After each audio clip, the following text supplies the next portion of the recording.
Alors, je suis artiste slameuse, mon nom de scène c'est Slamity Jane. Mon premier texte s'appelle Pacifique. Pourquoi vouloir être pacifique fait forcément de nous des utopistes? Ce fantasme serait pas irréaliste s'il n'était pas si longue la liste des terribles dictateurs pathétiques, complètement ignorants de l'éthique. Poussière à l'échelle cosmique, mais atome au niveau planétaire. On a vu les dégâts que ça peut faire. De partout, on entend péter des bombes, quelques périodes de paix respectées, puis les guerres reviennent en trombe. Chacun a sa part de responsabilité, contribue au sabordage du bateau, quand arrive le partage du gâteau, à grands coups d'armement, d'argent sale. Véritable orgie dans l'antre du mal. C'est vrai, les présages sont mauvais. L'humanité cessera-t-elle de dériver, de tenter de survivre entre deux feux? Elle a été trop souvent prise en otage, obligée de demeurer à leur merci, fourbue, subissant les intempéries, juste rassurée par quelques éclaircies. Mais au milieu du chaos, tant on périt, par série de destructions massives, suivies de leur réplique offensive. Le climat d'insécurité est puissant, à force de voir couler tant de sang. Nous naissons tous purs, vierges de toute violence, mais formatés à être durs, à connaître la souffrance, au contact de la démence. C'est de la clémence que viendra la délivrance. Reprenons le bon sens de la marche, dépêchons-nous de bâtir des arches, pour ne plus pâtir de leur nomination. Il est si rapide de détruire, ce sera plus long pour construire. Nombreux sont les vides à pallier, mais nous sommes de solides piliers, en symbiose par nos communions. En accord avec notre pluralité, faisons que naisse de cette union, pour tous, une parfaite égalité. Sous l'œil vicié de Lucifer, défions-le de nous mettre ses fers. Surtout ne devenons pas rigides, sous le trop pesant égide de ce prédicateur de malheur. La solidarité est de rigueur, qu'il soit consacré notre vigueur. Personne ne songe à se désister, il est si désilicieux de résister, en harmonie par le fait d'exister. Peu à peu se desserrent les taux, passeurs de principes fondamentaux, détenteurs du pouvoir exceptionnel, pour diffuser la bonté originelle. Agissons enfin en libres penseurs, défenseurs de l'intérêt universel, à nous maintenant de tirer les ficelles. Nous naissons tous purs, vierges de toute violence, mais formatés à être durs, à connaître la souffrance, au contact de la démence. C'est de la clémence que viendra la délivrance.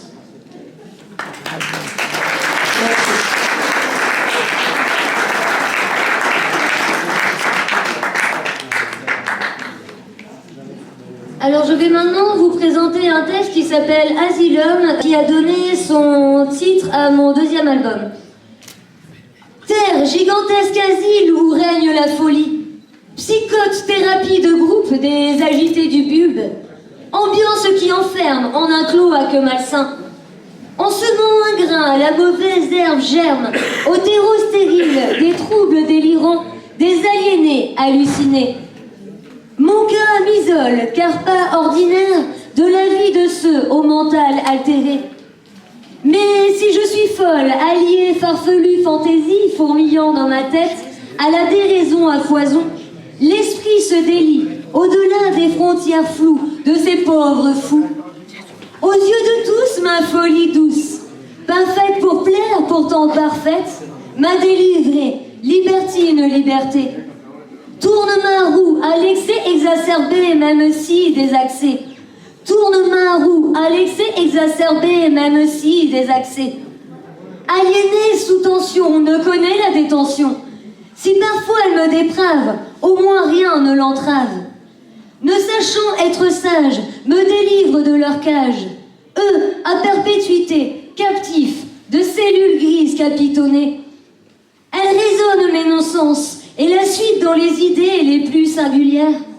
Excellente excentricité, exaltante extravagance. Il n'existe pas d'échappatoire, alors autant que dans ce foutoir, je sois seulement prisonnière de cette intense stance. La folie est un état d'apaisement au pays du réel. Merci.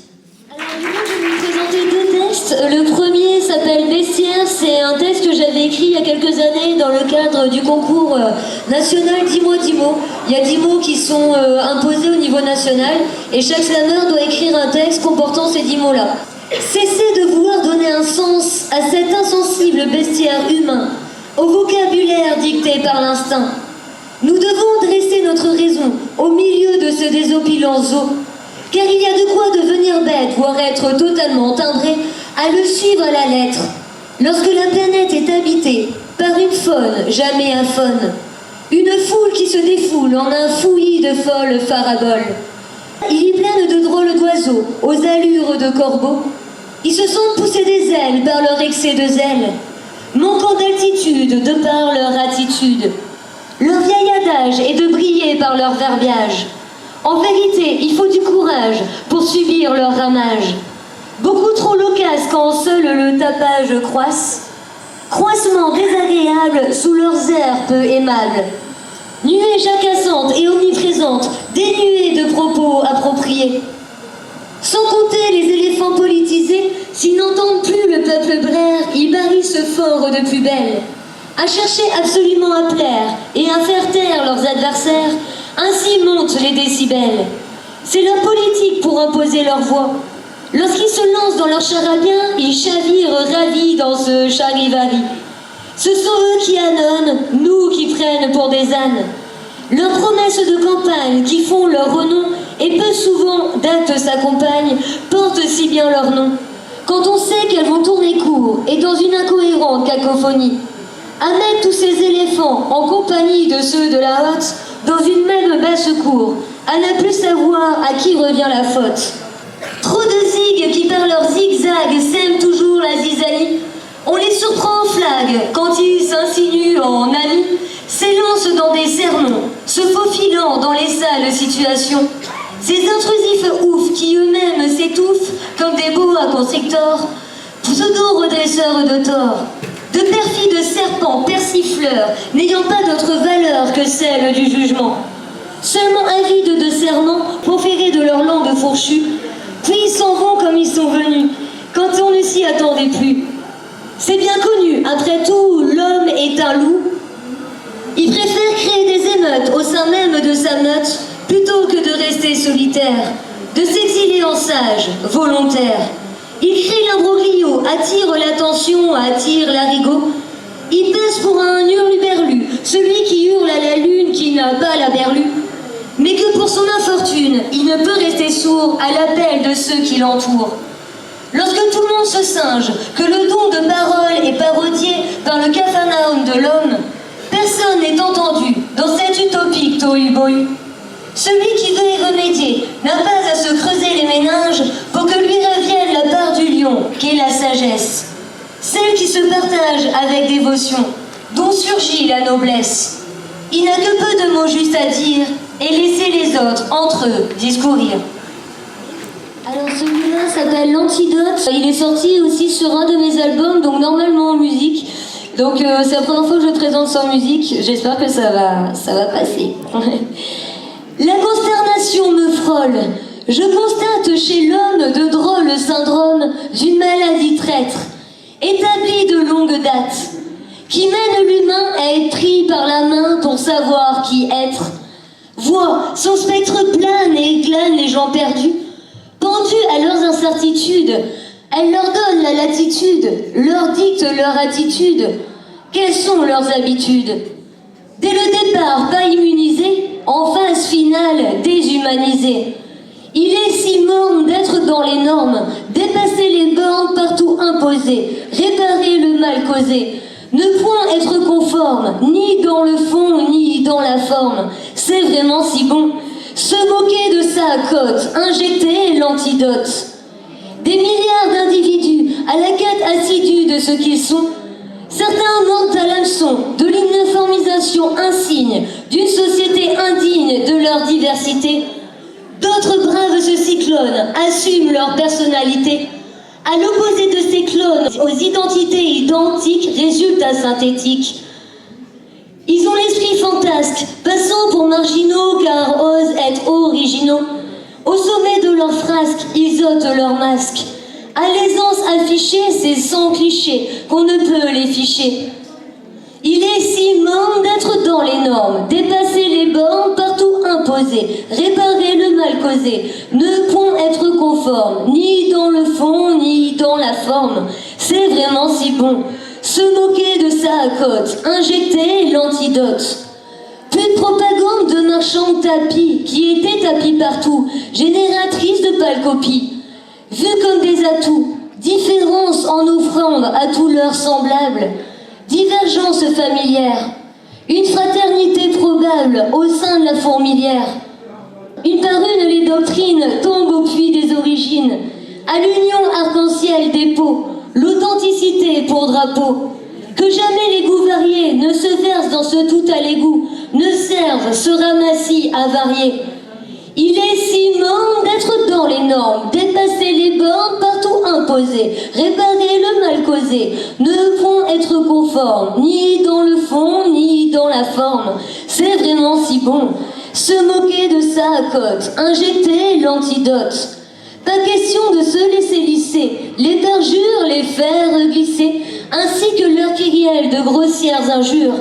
Chacun avec ses aspérités, sur cette toile plurielle a sa touche à apporter.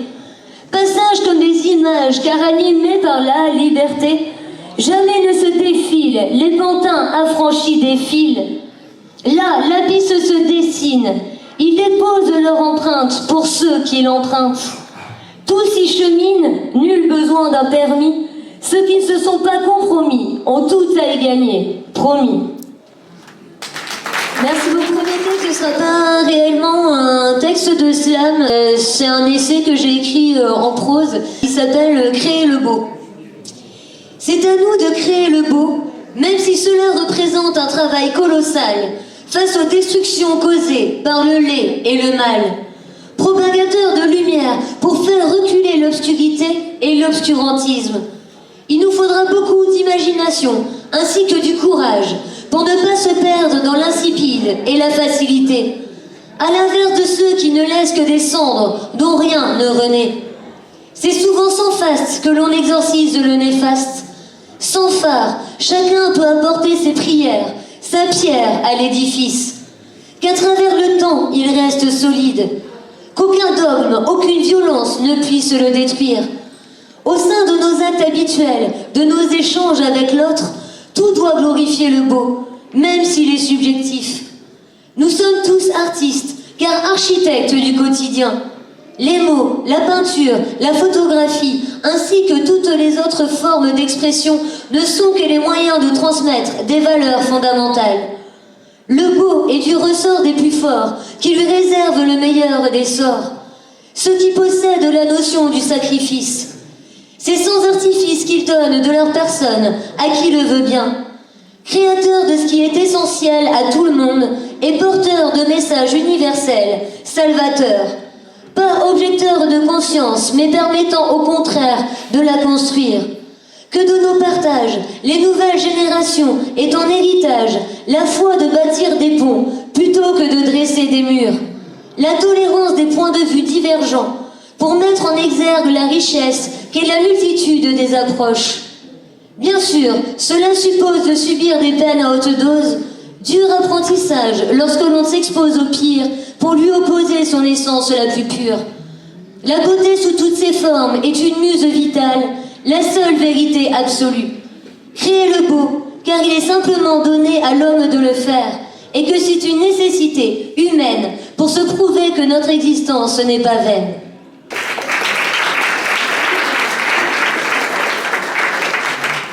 Et je souhaitais finir ma participation à cette soirée avec un message positif. Et donc ce texte s'appelle « Énergie positive ». L'énergie positive circule, déjouant les mauvais calculs, et les ondes négatives s'annulent. Elle répulse ce qui est décevant, nous pousse vers l'avant, en rappelle quand on souffre qu'on a sombré dans le gouffre. Elle nous en fait sortir. Il nous faut la saisir dès qu'on la voit surgir. Tous dans la même file d'attente, en relais, diffusons-la au suivant. que sa réalité sans saveur soudainement se pimente, qu'ils se sentent vivants, que ces jours sans couleur des nôtres se pigmentent. L'énergie positive, c'est addictif d'être positif, c'est addictif d'être positif. L'énergie positive s'active en inépuisable locomotive, d'elle-même elle s'impose pour ne pas qu'on implose.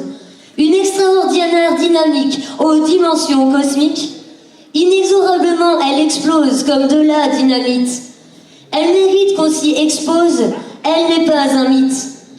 Quand des inconnus communient, rejetant le déni, par ce flux d'échanges, chacun gagne au change. L'univers est tel qu'on l'invente, tel ce qui l'alimente. Alors n'écoutons pas les avorteurs et soyons les vecteurs de l'énergie positive, de l'énergie positive. C'est addictif d'être positif, c'est addictif d'être positif. Merci beaucoup, bonne soirée.